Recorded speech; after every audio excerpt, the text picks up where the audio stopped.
ሸክምን ለጌታ ለኢየሱስ ክርስቶስ መስጠት ምን እንደሆነ ዛሬ ነው በደንብ የገባኝ። በማለዳ የሆነ አንድ ጉዳይ ገጠመኝና ፓኒክ አደረግኩኝ። ለመወሰን በጣም አቃተኝ።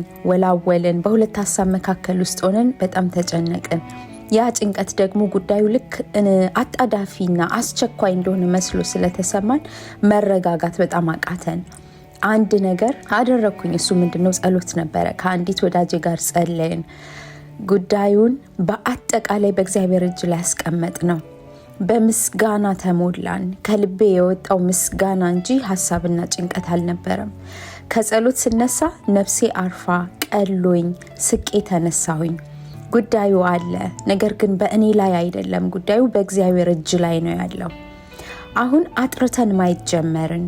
ጌታን ስንቀበል ትልቁ ሸክማችን የኃጢአት ሸክማችንን አራግፈን በጌታ ላይ አስቀምጠነው ነፃ ወጥተናል። ነገር ግን በየቀኑ በህይወት ስንጓዝ ለሚመጣብን የተለያዩ ችግሮችና ሸክሞች ልናደርገው የሚገባው ነገር በእግዚአብሔር እጅ ላይ መጣል፣ ሸክማችንን ማስቀመጥ ነው ማለት ነው። ስለዚህ የከበዳችሁ ችግር ውስጥ ያላችሁ ሸክም በጣም በቃ ከብዶኛል፣ ህይወት ከብዶኛል የምትሉ በጸሎት ለእግዚአብሔር አሳልፋችሁ ስጡትና በእረፍት ተነሱ። ይሄ ነው ዛሬ የገባኝ።